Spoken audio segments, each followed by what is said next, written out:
Anda memasuki waktu bagian overthinking. Waktu bagian overthinking. Diberitahukan kepada para pendengar untuk tidak ikutan overthinking karena ini cuma buang-buang waktu. Sekali lagi, ini cuma buang-buang waktu.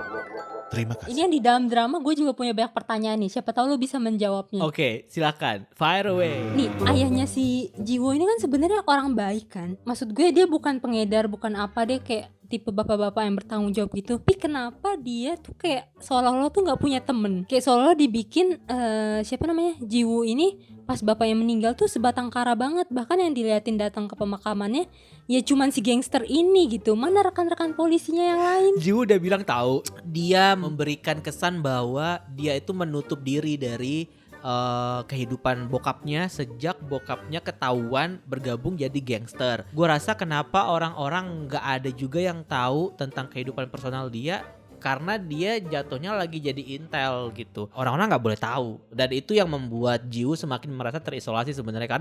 Karena kalau dilihat hubungan dia sama bokapnya sebelum bokapnya jadi gangster tuh kan sebenarnya deket banget kan. Baik banget gitu. Tapi ketika orang-orang tahu, oh ternyata bokapnya jadi gangster, itu makanya dia kayak makin jauh hubungan dia sama bokapnya. Sebenarnya si Giho tuh datang kan waktu itu ngecekin rumah dia. Iya, yang bikin dia salah paham kan? Iya, yang bikin dia salah paham. Sebenarnya mungkin itu ininya, gongnya. Sebenarnya dia punya temen gitu. Tapi memang ketika lo udah masuknya jadi intel dan dia sedang undercover gitu, emang nggak bisa langsung gebrak semua orang langsung kayak, oh ternyata dia selama ini adalah intel gitu. Soalnya juga si Mujin belum ketangkep, dan mungkin itu juga yang membuat pihak kepolisian berkeputusan untuk ya udah gitu, kita nggak usah mencampuri ini sampai si Mujin ini ketangkep gitu.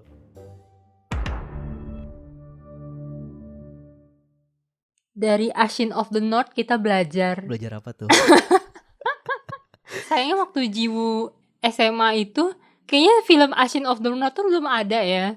Jadi tuh dia nggak bisa ambil pelajaran bahwa biasanya tuh yang sok-sok baik hati mau menolong kita tuh justru dalangnya. Iya bener sih. Tapi gue agak setuju nggak setuju sih sebenarnya sama lo. Apa tuh? Soalnya kalau kayak gitu tuh dunia ini penuh dengan dendam gitu. Iya sih. Kayak kita harus belajar untuk percaya, tapi memang sih sebenarnya dari Ashin of the North kita belajar untuk tidak percaya. Jiwoo zaman SMA aja udah tersakiti kayak gitu. Gue tuh gak habis pikir gitu ya, kayak gimana orang-orang di Korea ini bisa bertahan gitu loh dengan kondisi sosial masyarakat yang hidupnya itu berat banget jadi anak SMA aja gitu. Maksud gue kayak orang kayak Jiwoo ini dengan dia bahkan gak bisa hidup tenang gitu loh, menikmati masa-masa remaja dia cuman gara-gara ya yang pertama sih mungkin memang bokapnya agak keterlaluan sih Iya. gitu. Tapi yang kedua lebih ke karena kayak kenapa sih teman-temannya itu harus biadab? Kenapa sih orang-orang di sekitarnya itu harus jahat gitu? Dia tuh perempuan paling kasihan loh di drama ini. Parah sih. Waktu awal kan gue juga sempet bully lagi gitu kan. Terus gue langsung entah kenapa tuh gue jadi inget ini loh, series Netflix yang lain yang ekstrakurikuler itu yang pernah kita bahas juga. Dan ternyata kebetulan sutradaranya sama. Iya. Terus gue kayak ini sutradaranya ada masalah apa ya waktu SMA ya. Tolong, ini terlalu berat untuk anak usia 17 tahun nanggung kehidupan ini gitu. Mungkin bukan karena sutradaranya pengalaman pribadi atau tapi bisa jadi pengalaman pribadi sih. Tapi mungkin kayak itu juga sebenarnya pertanyaan gue kalau nonton drama Korea yang penuh dengan kehidupan anak-anak SMA dengan bullying itu. Maksud gue kayak apakah memang pada kenyataannya itu di sana emang separah itu ya bullying sampai akhirnya tuh setiap drama Korea itu mengangkat itu gitu. Gue nggak pengen bilang bahwa kita bisa 100% percaya sama apa yang ditampilkan di drama Korea. Pastinya semuanya ada dramatisasi dan segala macam gitu. Cuman gue merasa kalau orang-orang ini bikin drama karena mereka merasa bahwa ada sesuatu dari drama ini yang mungkin bisa bikin orang relate gitu. Jadi gue mau gak mau percaya bahwa ternyata ya mungkin sebenarnya apa yang mereka ingin gambarkan di dalam drama yang mereka bikin itu, di dalam tayangan yang mereka bikin ya memang gambaran kehidupan yang sebenarnya gitu. Yang mana sangat menyakitkan sih buat orang seperti gue nih, buat yang cuma nonton aja gitu. Maksudnya kayak gue gak bisa relate gitu. Mungkin lebih karena gue nggak bisa menikmati sih. Apa tentang bully-bulian itu? Iya, visual tentang bully itu gitu. Terutama yang Iya, di iya. My Name ini sendiri, gue merasa kayak sama kayak lo. Ketika baru mulai ini juga kayak, aduh ini lagi yang harus gue Iya, iya, harus iya. harus dibuka dengan adegan seperti ini gitu. Jadi gue nonton episode pertama itu di 20 menit pertama itu beneran kayak gue speednya gue cepetin semaksimal mungkin yang di Netflixnya gitu. Karena kayak gue pengen tahu apa yang terjadi sama backstory si karakter ini, tapi gue nggak pengen lihat momen itu gitu. Mhm. Cuman itu sebenarnya adegannya penting banget sih ya menurut gue. Karena itu pertama kalinya Ji-woo digambarkan bahwa dia berani mengambil keputusan besar dalam kehidupannya gitu loh. Kayak ini pertama kalinya dia merasa bahwa nothing tulus gitu. Iya, gue putus sekolah aja lah udah. Iya kan, mendingan putus sekolah gak sih dibandingkan dengan lo kayak menghabiskan waktu pendidikan tapi di antara orang-orang nyebelin kayak gitu. Iya, dan selain masalah bully itu kan dia juga masalah utamanya sih gue yakin gara-gara si ayahnya itu sih. Dia kayak ya udahlah ngapain lagi gue sekolah gitu. Ayah gue aja nggak tahu kemana gitu. Cuman episode 1 ini gue jadi ngerti kenapa lu baru pas nonton episode awal lu sampai ngepost di IG lu. Wah ini bagus gitu. Karena emang menurut gue episode awalnya itu emang bagus banget sih. Kayak episode 1 aja gue menitikkan air mata 3 kali loh. Bahkan lu ya di serial yang berdarah-darah aja lu masih nangis ya. Loh emang lu gak ada yang sedih? Ini banyak sedihnya tau. Iya sedih sih, cuman kayak nggak sampai nangis juga gitu. Gue tuh nggak tahu sih ya, mungkin emang karena emang lo lebih perasa mungkin dibandingkan gue gitu. Tapi gue bisa berempati, cuman nggak sampai nangis sih. Soalnya acting si Han So Hee itu di sini tuh keren banget gitu. asli. Pertama yang pas yang dia berusaha mau dobrak pintu, pas dia udah tahu ayahnya lagi kenapa-napa di depan pintu, terus dia kayak kehalang gitu, terus dia frustasi nggak bisa buka pintunya. Itu kayak wah, mimik mukanya tuh dapat banget sih, parah. Terus yang waktu dia megang tangan mayat ayahnya untuk terakhir kalinya, terus dia langsung flashback. Terus yang waktu dia nggak bisa nusuk si om itu, dia malah jadi takut gemeteran tuh kayak wah bener sih kata lo. Gue walaupun agak ketengahannya di drama ini tuh gue merasa storyline-nya agak-agak predictable, cuman emang gue paling menunggu ini sih aktingnya Han So Hee ini. Gue setuju banget sama lo. Han So Hee di sini yang gue syukuri adalah drama ini tayang setelah Nevertheless. Jadi kayak jadi redemption gitu loh. Iya, jadi yang iya. kayak balas dendam beneran gitu. Iya, iya. Dimana ketika orang nonton Nevertheless itu kayak orang kesel banget sama karakter Yunabi itu. Walaupun memang sebagai karakter ya, bukan sebagai Han So Hee gitu. Tapi karena Han So Hee yang meranin tuh jadi kayaknya image Nabi ke Han So Hee itu kayak lekat banget gitu. Gue nggak bisa 100% bilang gue nggak suka sama Yunabi gitu, tapi memang gue akui di drama itu dia karakternya bego banget. Tapi gimana cara Han So Hee membawakan karakter Yunabi itu perlu diapresiasi juga gitu. Dan ketika dia muncul di My Name ini, yang mana sebenarnya syutingnya lebih dulu dibandingkan dengan Nevertheless, tapi kayak image cewek cantik Yunabi itu tuh kayak udah nggak ada lagi gitu. Bahkan ketika di Nevertheless gue masih melihat Han So Hee sebagai pelakor jujur aja gitu. Masih nempel banget image dia di The World of the Married itu di kepala gue. Tapi ketika dia muncul di My Name ini, dia adalah Ji-woo gitu. Dia adalah karakter baru yang emang muncul di sini tuh buat kayak tadi gue bilang, kayak dia pengen balas dendam aja biar orang-orang tuh tahu bahwa gue tuh lebih loh dari sekedar karakter pelakor dan karakter bego bernama Yunabi gitu loh. Dan dia berhasil banget sih menurut gue. Iya, sebenarnya gue dari kemarin tuh gue yakin kalau Han So Hee ini tuh sebenarnya actingnya tuh keren gitu. Cuman kebetulan dia selalu dapat peran jadi yang nyebelin gitu, nggak bikin kita ngerutin dia. Cuman akhirnya pas dia dapat peran ini gue ikut seneng sih, kayak akhirnya wah Han So Hee berhasil ini kayak pecah telurnya dia banget sih menurut gue. Walaupun sebenarnya mungkin pecah telur menurut masyarakat adalah pecah telurnya adalah di The World of the Married ya, tapi secara karakter yang bikin kita jadi lupa bahwa dia adalah si pelakor itu, dia adalah si bego bernama Yunabi itu sebenarnya adalah si My Name ini. Dan gue merasa bener kayak lo, kayak gue bersyukur sih dia tuh dapat proyek tuh yang selalu yang ketika tayang tuh kayak diomongin terus gitu. Banyak juga orang-orang yang akhirnya mulai menikmati drama Korea itu dari kemunculan dia gini loh, maksud gue. Lu waktu mau nonton ini tuh sempat kena spoiler gak sih? Enggak, gue untungnya nggak kena spoiler yang ini. Ya lu bahkan nonton duluan ya dari gue ya. Tapi yang tadi lo bilang ke tengah-tengah itu agak predictable, gue malah merasa bahwa sebenarnya dari awal ketika lo mulai untuk play ini, sebenarnya lo udah bisa nebak ceritanya sebenarnya kalau menurut Iya, gue. iya. Dan gue sendiri udah menyangka sih ada plot twist itu di tengah. Tapi entah kenapa ketika gue menonton ini tuh kayak gue nggak terlalu fokus gue tuh nggak yang pengen nebak-nebak gitu loh, kayak fokusnya Iya, tuh iya, beneran iya.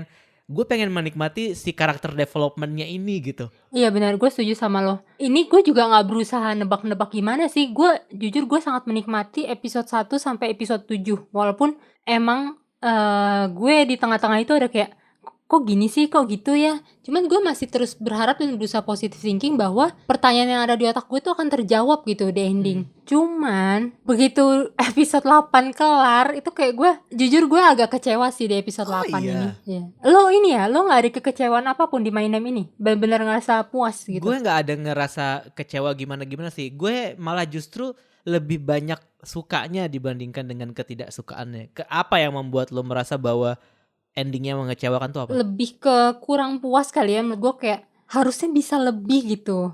Karena jujur dari beberapa original Netflix yang akhir-akhir nih keluar, mulai dari DP, Squid Game, sama My Name ini yang paling endingnya tuh bikin gue gregetan gitu. Nggak sepuas, gue tuh kira pas awal-awal oh seru nih, kayaknya bakalan kayak DP gitu. Soalnya DP tuh gue puas banget, gue bahkan berani ngasih DP tuh nilai 10 dari 10 Oh, gitu. wow, oke. Iya, di sini tuh gue udah menikmati banget tuh sampai episode 7. Terus mulai episode 8, mulai dari gue ngerasa banyak pertanyaan gue yang belum kejawab. Terus gue juga ngerasa bahwa adegan romance dan sex scene di sini tuh agak dipaksakan gitu Gue loh. setuju kalau yang itu. Iya kan? Dan gue sempat baca artikel juga, ternyata si Han So-hee ini pun awalnya sempat meragukan adegan sex scene ini gitu. Dia sempat mempertanyakan apakah itu nggak akan ngeganggu pendalaman karakter si Ji-woo ini. Soalnya kan dia benar-benar tekad dari awalnya tuh tujuannya balas dendam kan. Apakah itu nggak akan mengganggu pikirannya atau gimana? Cuman katanya setelah dia berdiskusi dengan sutradara dan penulis, dia jadi ngerti bahwa itu tuh adalah pertama kalinya Ji-woo itu akan merasakan emosi sebagai manusia gitu Iya. loh. Cuma menurut gue iya oke, emosi sebagai manusia. Gue udah bisa merasakan itu waktu Ji-woo pertama kali keluar dari rumah sakit itu loh. Yang dia langsung dijemput terus diajak makan bareng sama teman-teman kepolisiannya yang diperhatiin, jangan, dia baru sakit nih, minum teh hangat aja. Terus yang kayak kehangatan macam itu loh, maksud gue emosi tuh nggak harus lo ngelakuin seks. Dan apalagi menurut gue kayak terlalu cepet diburu-buru gitu di episode 8 ini. Kayak masih banyak hal yang sebenarnya bisa dia ungkap dibandingkan dia maksain harus ada romance. Karena menurut gue nggak ada romance pun nggak apa-apa gitu. Di sini justru gue lebih ngerasa Ji-woo itu tuh butuh segi emosi dan kehangatan manusia tuh dari hal lain gitu. Nggak hal yang kesannya gimana ya. Maksud gue, lu inget gak sih waktu awal-awal pertama kali dia kena pelecehan itu, di situ gue udah sempat khawatir tuh sama si Ji-woo gitu. Ini dia bakal traumatis atau gimana ya gitu. Soalnya kan gue sempat kena satu spoiler sebelum gue nonton My Name, bahwa akan ada adegan ranjang gitu. Nah gue tuh tadi mikir, apakah ini dia sex scene-nya adalah tujuannya mencari informasi melalui si An Bo-yeon ini, atau dia di ending gitu saat semuanya udah kelar terus dia kayak sebagai pembuktian bahwa dia udah berhasil healing dari trauma dia di masa lalu dengan cowok-cowok preman-preman kasar dan menyebalkan itu gitu. Tapi ternyata ini dia bahkan belum kelar ya dendamnya ya, dia masih dalam pelarian, sempet-sempetnya nih 2 orang melakukan hal itu gitu. Gue kayak, hello, kok lu jadi pecah fokus gitu. Akhirnya bener kan, ya lu ketembak kan palanya. Gue ini sih oke, pas gue lihat adegan itu gue, ini sengaja dipaksain untuk buat bikin si Ji-woo nih ngerasa makin kehilangan gitu loh. Kayak gue udah memberikan segalanya pada lelaki ini, tahu-tahu dia ditembak padahal kita belum aja memulai kehidupan kisah cinta kami gitu. Cuman gue tetap ngerasa maksa gitu. Mungkin karena gue tim kisah cinta platonik kali ya, gue kayak ngerasa apaan sih gitu. Mungkin. Tapi gue melihat itu juga sih. Kan Ji-woo juga ngomong kan sama si Mujin akhirnya ketika dia bilang kayak Mujin, dia mengisyaratkan ke Mujin bahwa lo tuh udah merenggut kesempatan gue untuk bisa dekat sama seseorang kan. Si Ji-woo kan bilang gitu sebelum dia duel terakhir sama si Mujin gitu. Dan gue merasa memang kedekatan Pildo sama Jiwoo di episode 8 itu ya buat trigger itu, buat lebih meyakinkan dia bahwa apa yang dia perjuangkan untuk ngebunuh si Mujin itu sebenarnya beralasan gitu. Gue juga sama sih kayak lo, kayak gue cukup kecewa dengan keputusan mereka untuk membuat ada adegan itu di tengah-tengah di penghujung karakter developmentnya Jiwoo sih sebenarnya. Tapi kalau diperhatiin lagi sih sebenarnya dari awal tuh romance mereka tuh memang udah mulai ditanemin sih, tapi tipis-tipis aja. Dan itu yang membuat gue juga ngerasa bahwa ya sebenarnya drama ini nggak perlu juga sih sebenarnya adegan romance itu. Tapi ya balik lagi, kayak apa yang lo harapin dari dua orang cowok cewek gitu jomblo punya masa lalu yang kurang lebih sama gitu kan. Ya pasti mereka akan merasa relate sama satu sama lain sih gitu. Dan gue udah yakin kalau misalkan si dua karakter ini tuh akan ada baper satu sama lain ya ketika si mereka berdua lagi mabok-mabokan di rumahnya Jiwoo itu sebenarnya gitu. Gue udah ngerasa sih kayak ini bakalan ada romansa itu, tapi memang nggak kayak romansa yang ada di drama Korea lain gitu.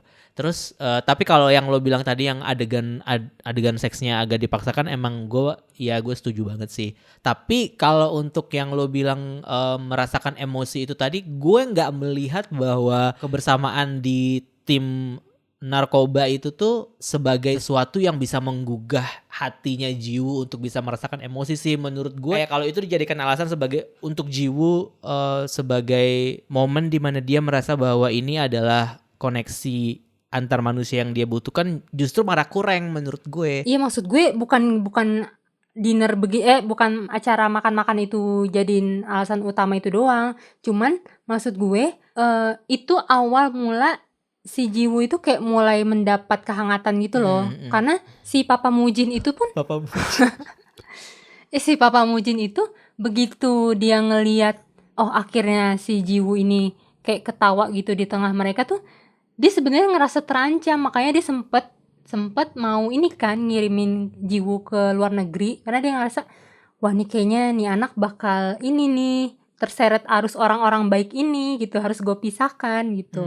Cuman gue nggak tahu, gue kira akan ada sesuatu yang lebih touchy lagi tentang kekeluargaan atau apa, tapi ternyata malah dibawanya ke bad scene. Oke. Entah kenapa tapi gue merasa kalau misalkan dibuat lebih banyak touchy scene antara tim narkoba itu, jadi malah gimana ya, lu ngerasa bakal makin menye-menye gak sih? Makanya maksud gue kayak 8 episode ini tuh udah pas gitu. Dan ketidakadaan hubungan emosional antara dia sama teman-teman dia itu sebenarnya menggambarkan bagaimana kehidupan Jiwoo ini tuh benar-benar alien banget gitu, kayak benar-benar orang yang sendirian banget gitu. Dan itu yang membuat gue merasa bahwa pada akhirnya itu yang membuat drama ini tuh jadi fokus ke tujuan utamanya, yaitu adalah si balas dendam ini gitu. Jadi kayak semakin dipersempit, semakin gak ada hubungan Jiwoo sama orang lain tuh jadi semakin klimaks adegan panic attack di mobil itu. Menurut gue itu kayak gitu. Karena kalau misalkan dia kesentuh aja sedikit sama istilahnya punya teman gitu ya, punya teman yang dia udah mulai percaya, gue adegan itu tuh nggak bakal jadi semenyakitkan itu gitu. Karena kayak misalkan dia sama Pildo deh gitu, kita nemu sih di sebelumnya kayak sudah ada perhatian, kedekatan gitu. Cuman belum sampai ke titik dimana episode 8 kan, yang sampai dia percaya bahwa ini orang bisa menjalin kedekatan lah sama gue gitu. Tapi sebelum itu tuh kan emang gak ada sama sekali. Dan itu yang membuat Jiwoo tuh merasa bener-bener kayak sendirian banget. Dan ketika dia tahu kalau ternyata orang yang dia percaya selama ini cuman satu loh, orang yang dia percaya selama ini si Mujin doang, ternyata orang itu juga berkhianat. Itu tuh jadi kayak gue sakit banget nonton adegan itu. Kayak gue beneran jadi orang kasihan banget gitu. Kayak ngerti gak sih, kayak kalau misalkan dia udah dibangun punya temen tuh, adegan itu tuh gak bakal semenyakitkan itu, at least. Karena kayak at least gue bisa ngomong sama Pildo gitu, atau gue bisa ngomong sama anak-anak lain di tim gue gitu. Tapi enggak, karena dia benar-benar dibikin kayak sendirian aja udah. Ngerti gak sih adegan ketika dia mukul dadanya sendiri itu kayak sedih banget, kayak lo mau ngomong sama siapa gitu, gak ada gitu. Semua adegan frustasinya Han So ini keren banget sih. Cuman emang tadinya gue berharap lebih sama si Pak Giho itu. Karena dari awal dia curiga, dia dituduh-tuduh sama si Papa Mujin itu, gue tetap ngerasa bahwa si Pak Giho ini orang yang baik gitu. Oh gitu. Iya, karena nggak tahu ya, mungkin karena gue keseringan lihat si bapak ini di drama lain jadi orang baik, gue kayak ngerasa nggak mungkin kayaknya dia jahat. Jadi itu sebenarnya jadi ini juga ya, jadi salah satu spoiler juga buat penonton ya. Maksud gue bukan spoiler karena kita ngomongin ini sih. Maksud gue kayak ketika lo nemu ada, sebutlah misalkan kakek Navilera gitu misalnya, main di drama lain gitu. Kayak kita nggak mungkin gak sih ngelihat orang ini jadi jahat, itu juga udah jadi spoiler juga kan akhirnya, kayak ini pasti orang baik nih, pasti gitu kan. Iya, cuman gak cuman itu sih, karena kayak clue-clue kecil lain mulai dari dia mau ngerekrut Jiwoo ke dalam timnya karena Jiwoo bagus kerjanya gitu kan. Kalau dia polisi yang gak benar, gak mungkin dia punya pemikiran kayak gitu. Terus kedua, waktu pertama kali diliatin dia di rumahnya sederhana, terus di sana banyak tumpukan buku-buku, terus berkas-berkas, kayak tipe orang pekerja keras banget gitu. Nggak mungkin polisi yang aneh-aneh gitu. Makanya gue kayak, ini bapak kayaknya orang bener deh gitu. Jadinya tadinya gue sempat mikir bahwa iya salah paham aja gitu. Sebenarnya ada orang ketiga gitu yang mengadu domba antara si Bapak Giho dan Papa Mujin ini. Karena si Mujin ini walaupun gue curiga sama dia di awal, cuman karena berkali-kali dia tuh kayak ngeliatin ekspresi kebapaan banget yang bener-bener kayaknya sayang sama si Jiwoo, gue ngerasa kayak mulai luluh gitu. Jangan dia dong, ininya pelakunya dong. Gue menolak percaya gitu kalau dia pelaku aslinya gitu. Waktu bagian overthinking. Bagian kedua.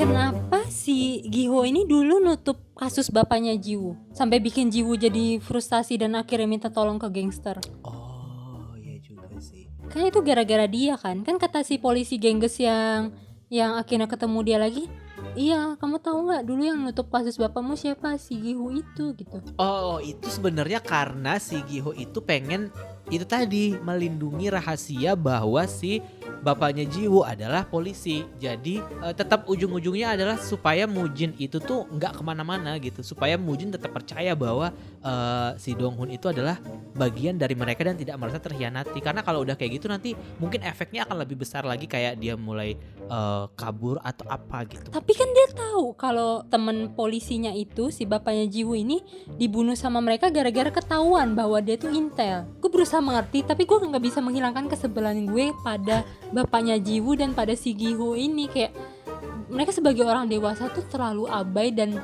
nggak mikirin si Jiwoo banget gini loh. Maksud gue kayak nggak tahu ya, mungkin gue terlalu miris melihat dia yang baru 17 tahun ini sebatang kara berkeliaran entah kemana itu. Kalau dilihat secara mirisnya sih ya memang kayak bener sih kata lo, tidak bertanggung jawab sih. Tapi mungkin gambaran tidak bertanggung jawabnya itu kemudian tertutupi oleh sebenarnya dia tuh punya loh rencana untuk tinggal di rumah pinggir pantai sama anaknya ketika ini semua berakhir gitu. Sebenarnya dia udah ada kok niat baik untuk keluar dari semua sandiwaranya selama ini gitu. Tapi itu tadi ujung-ujungnya karena Mujin tahu dia mau keluar nih, udah gue bunuh aja gitu. Gue malah dari awal nggak pernah merasa Giho ini tuh sebagai orang baik sebenarnya.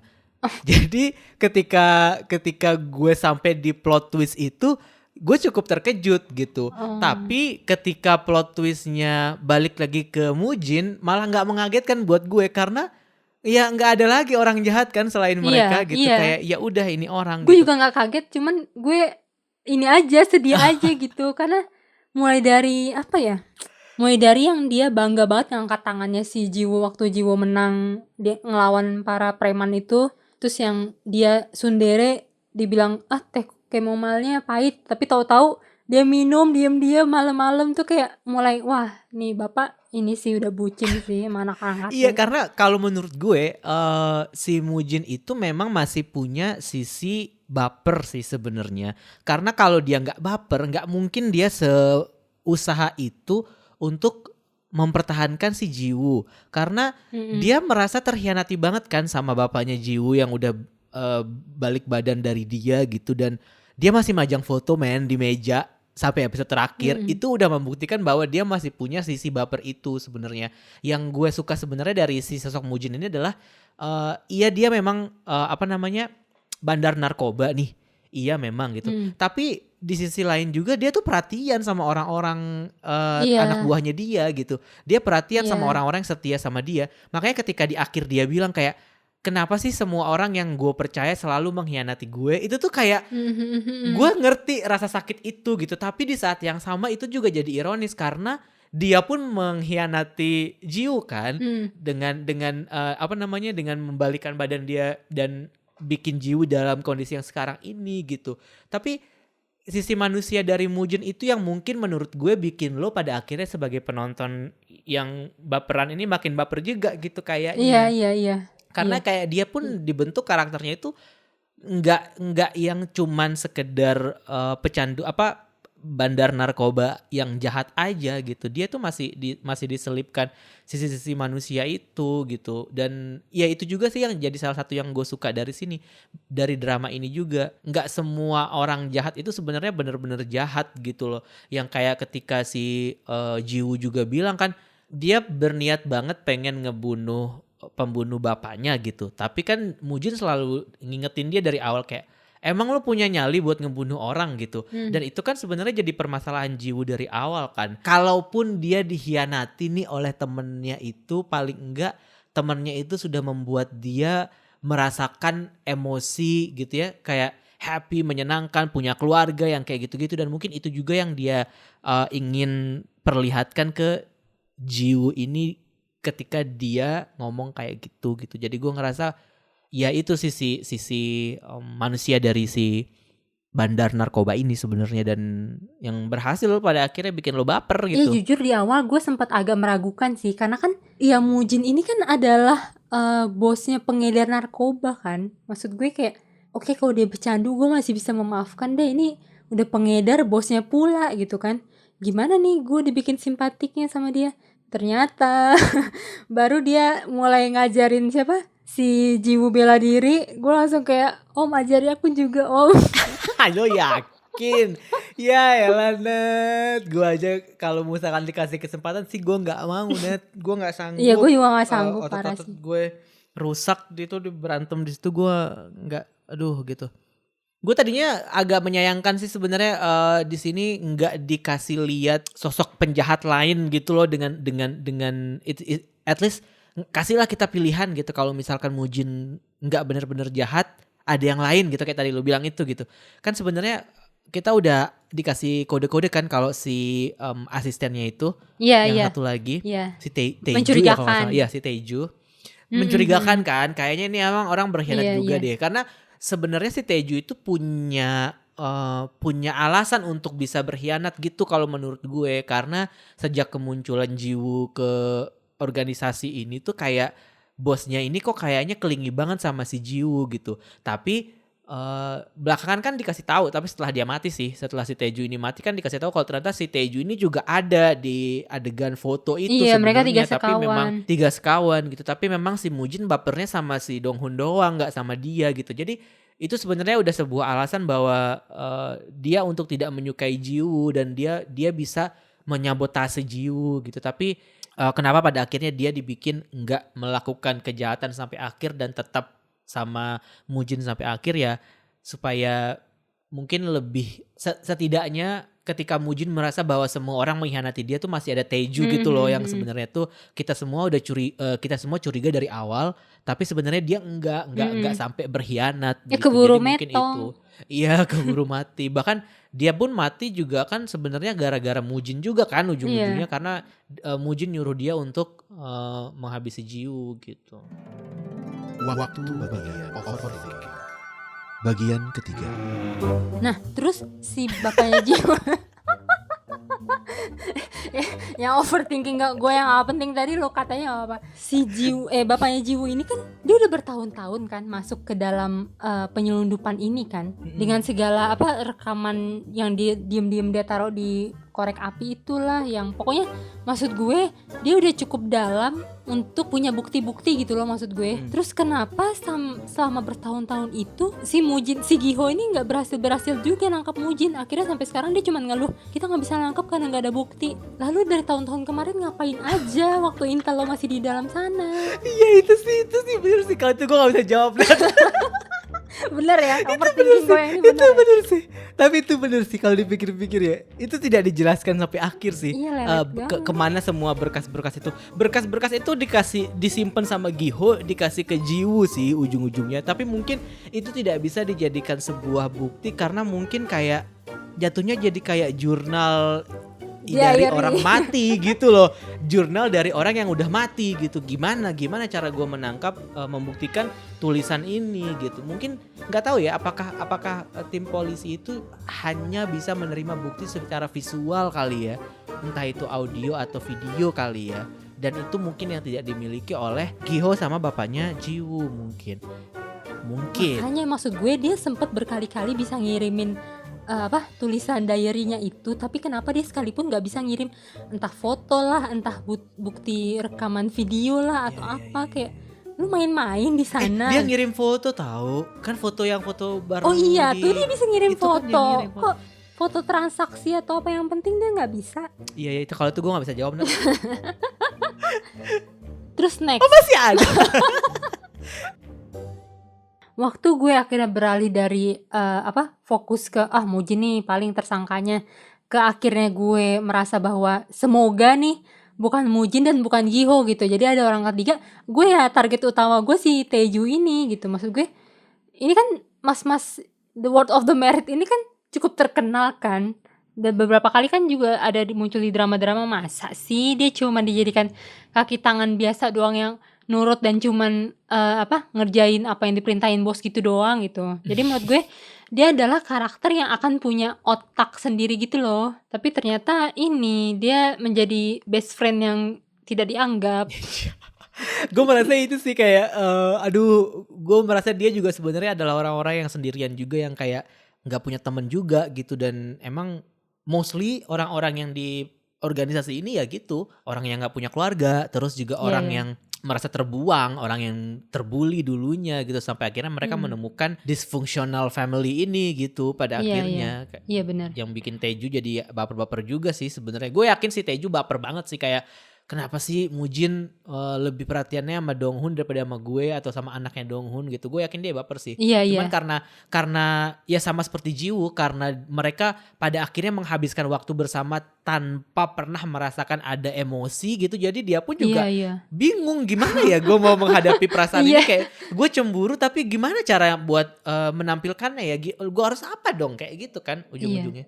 Bahkan gue sendiri pun sempat mempertanyakan gitu, kayak Mujin lu udah tahu orang yang lu anggap sahabat dulu berkhianat kan, terus tapi kenapa lu mau rela menghabiskan waktu, uang, tenaga untuk anaknya gitu. Maksud lu tuh apa gitu. Sekalinya dikena bapernya orang-orang ini tuh langsung sebaper itu gitu, dan mereka nggak tahu bagaimana cara untuk menanggulangi perasaannya gitu. Kayak kasihan juga sih sebenarnya. Bahkan waktu akhirnya dia tahu bahwa si Jiwoo ini ngelepasin dia di kantor polisi untuk ngabisin dia dengan tangannya sendiri, terus tapi dia ketangkep sama polisi, Mujin ini kan terang-terangan bilang ke si pengacara ceweknya, cepat bebaskan Jiwoo gitu kan. Hah, tapi kan kamu bilang sendiri kalau dia akan menghabisi kamu, pokoknya cepat bebaskan dia. Itu kayak, wah ini bapak benar udah ini deh, nggak udah nggak sinkron otak sama hatinya.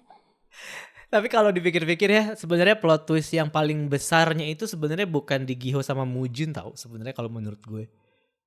Dia siapa? Justru di Gangje sebenarnya. Justru dia dari awal ya, waktu si Mujin gak ngabisin nyawa dia, gue langsung mengutuk si Mujin, kayak Mujin lu bego banget parah sumpah. Ini apalagi pas diliatin ekspresi dia penuh dendam itu dengan muka yang kecoreng pisau, gue langsung ya ini mah ntar muncul-muncul udah jadi bos besar buat jadi saingan lu gitu. Bener. Iya maksudnya tadi kan kita bilang kalau si Mujin ini kan gak punya saingan orang jahat lagi kan di dunia gangster. Terus kemudian muncul si Gangje gitu. Tapi yang bikin Jiwoo makin ke-trigger sama siapa sih sebenarnya orang yang ngebunuh bokapnya itu kan ketika si dia nerima bungkusan apa namanya kiriman dari si Gangje kan setelah dia mati tapi kan Telat ininya apa paketnya. iya telat sampainya paketnya gitu dan dikasih lihat juga bahwa ternyata ketika si Mujin dan Donghun itu masih masih bertemu dan bersama-sama itu tuh kayak si Gangje tuh ngelihat dan denger jadi kayak dia sebenarnya punya banyak sekali key moments untuk dibagi sama si Jiwoo. Cuman karena memang Jiwoo udah punya pengalaman yang buruk sama dia di masa lalu tuh jadi kayak Jiwoo nggak bakal percaya anyway sih sebenarnya sama apa yang si Gangji akan katakan gitu. Jadi menurut gue sebenarnya kalau dia nggak mati tuh mungkin manipulatifnya tuh makin lebih seru sih. Tapi gue bersyukur dia mati sih dan gue bersyukur yang ngebunuh dia adalah Jiwoo gitu. Bukan kayak mati yang di Squid Game gitu loh, bukan kayak matinya Sang-woo yang akhirnya ya tidak membalaskan dendam siapapun juga gitu. At least Jiwoo membunuh itu pembunuhan pertama dia dan itu yang membuat dia jadi karakter yang juga meyakinkan Jiwoo bahwa ternyata membunuh seperti ini gitu. Karena kan setelah itu kan dia didatangi mimpi buruk itu kan yang setelah dia membunuh pertama itu dan itu juga sih salah satu yang gue suka karena sering banget drama Korea thriller itu tuh nggak pernah mengeksplor secara personal gimana emosi dan perasaan orang-orang yang abis ngebunuh gitu. Kayak lo nonton Penthouse ada nggak orang yang mikirin kesehatan mental dia abis ngebunuh tuh kayak gimana? Enggak kan? Kayak besok dia mau bunuh orang lain juga bisa aja gitu. Sementara kalau Jiwoo kan di pembunuhan pertama itu dikasih lihat kalau susah itu loh ternyata gitu untuk bisa lepas dari perasaan-perasaan menyesal dan bersalah itu karena basically kita tahu Jiwoo ini tuh orang baik sebenarnya tapi dia dibuat jahat oleh kondisi, oleh lingkungan, oleh orang-orang di sekitar dia gitu. Dan itu sih yang salah satu yang gue suka dan penggambaran emosi dia ketika dia mimpi abis pembunuhan pertama dia itu sama yang adegan pas dia kena panic attack itu sih. Itu kayak gue tahu banget perasaan itu walaupun gue cuma pernah sekali nih kena panic attack nih tapi kayak gue tahu perasaan itu gitu ya kayak gimana dia marah tapi gue nggak tahu harus marah sama siapa sampai akhirnya kayak dia mukul-mukul dan kayak yang pas dia akhirnya mengetahui kenyataan itu ya yang dari mobil yang sampai dia gitu. Muntah gitu loh kayak gue udah nggak tahu lagi soalnya emosinya mau dikemanain lagi gitu kan itu sih sampai sepersonal itu kita diajak untuk tahu emosi dan perasaannya Jiwoo itu sih menurut gue yang terlepas dari misalkan tadi kayak yang lo bilang ya ketebak lah ini dramanya pas segala macam atau mungkin endingnya tidak memuaskan menurut gue perjalanan cerita dan Han So-hee sebagai Jiwoo ini adalah main point dari My Name ini sih menurut gue. Jadi ketika lo udah mengenal Jiwoo dan ketika lo udah suka sama bagaimana cara Han So-hee membawakan karakter ini adegan berantem di episode 8 itu bunuh-bunuhan itu walaupun menurut gue agak kurang gore sih tapi tetap jadi sesuatu yang gue suka gitu, personally gue suka gitu adegan itu dan cara dia buat akhirnya bisa ngebunuh Mujin itu pun jadi sesuatu yang memuaskan buat gue yang kayak ya tadi kita udah pernah nih ngebunuh orang pakai pistol, sekarang mari kita bunuh pakai pisau gitu. Dan di situ kan ironisnya adalah Mujin yang ngajarin dia berantem kan, dan dia ngajarin kayak kalau lo mau bunuh orang, kalau lo mau nyakitin orang ini titiknya. Bahkan dia sempat ngingetin pelajaran ininya serang bibir bagian atas, dada, alat vital, terus kayak ayo cepat bunuh saya gitu. Kayak wah ini gimana ya sampai akhir pun gue masih dibuat merasakan love hate relationship-nya mereka gitu loh sebagai ayah angkat dan anak angkat ini. Gue masih nggak tega gitu kalau ternyata emang dia pelakunya. Tapi kalau memang bukan kalau misalkan dibuat bukan dia tuh mungkin efeknya jadi beda juga sih ya. Iya, mungkin pengkhianatannya enggak. Pengkhianatannya enggak jadi enggak berasa, terus juga lo juga enggak bakalan sebaper itu gitu kan. dengan segala yang terjadi antara Jiwoo sama Mujin gitu. Jadi memang diawali dengan mereka, diakhiri dengan mereka dan kalau tadi mungkin lo bilang lo enggak puas, kalau gue cukup oke, ini cukup banget kok buat gue kayak dan ini bagus kok dramanya untuk ditonton gitu dan gue berharap ini drama dapat buzz yang lebih sih gitu. Jadi Netflix tuh nggak cuman punya Squid Game doang nih misalkan yang mungkin akan panas banget buat diomongin sama 3 bulan 4 bulan lagi gitu. Tapi orang-orang juga bisa nih buat menyaksikan si My Name ini, karena ini pun juga sebenarnya nggak kalah seru dan nggak kalah keren kok gitu. Iya benar. Untuk orang yang nggak terlalu peduli sama detail-detail kecil, menurut gue ini tuh udah oke banget sih. Guanya aja mungkin kelewat overthinking pas nonton ini. Kapan sih nggak overthinking? Kita tuh kapan sih nggak overthinking? Semuanya kita overthinkingin. Gue rasa memang ini adalah efek dari kita ngebahas Hospital Playlist per episode sih.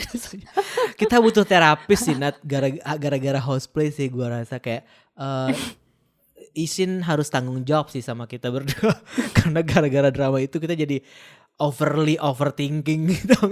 Iya, dan overthinkingnya tuh sampai ke ini, ke kehidupan asli Han So-hee. Iya Kayak kan? waktu yang ini loh, yang dia dadanya dipegang sama yang Mustang di arena gym itu, gue langsung, ntar gimana ya kalau misalkan ternyata di belakangnya habis acara ini ada temannya si mas-mas ini yang langsung ngomong, cie yang habis syuting pegang dadanya Han So-hee, gimana rasanya?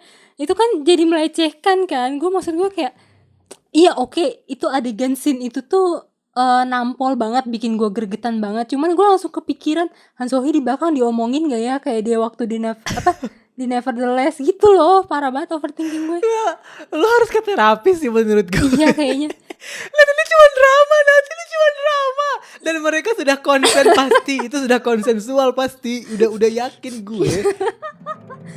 Waktu bagian overthinking.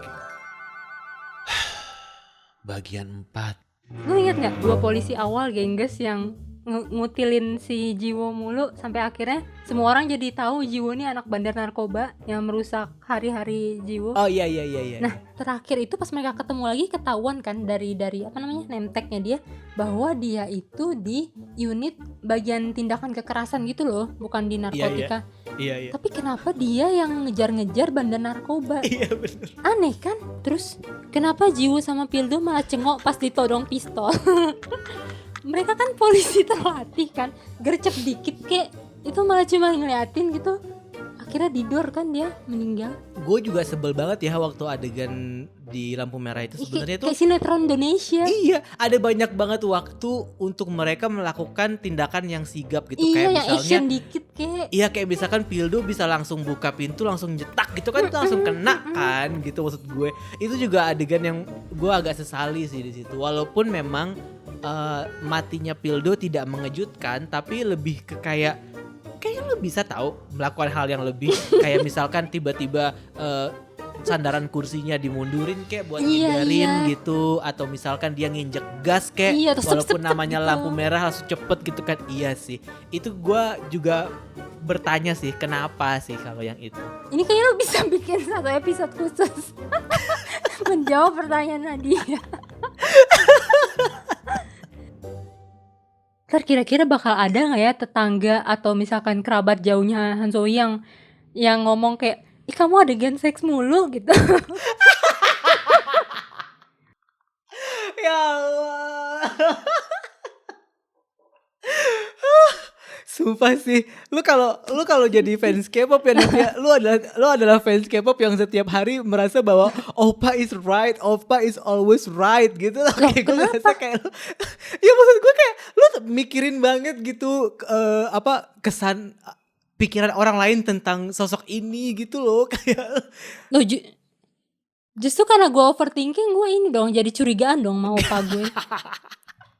Gue gak bilang ya lu curigaan sama yang lain gak kan? Curigaannya sama tetangganya Han So-hee doang kan? Tapi lu kocak sih. Maksud gue kayak, gue juga kadang-kadang kalau misalkan gue sama yang orang yang gue suka aja gitu ya, sama artis yang gue suka aja gitu, kadang-kadang gue juga mikir kayak gitu sih. Tapi kalau yang cuman tontonan kasual kayak gini gak sampai kepikiran juga sih. Karena kayak bayangkan kalau misalkan semua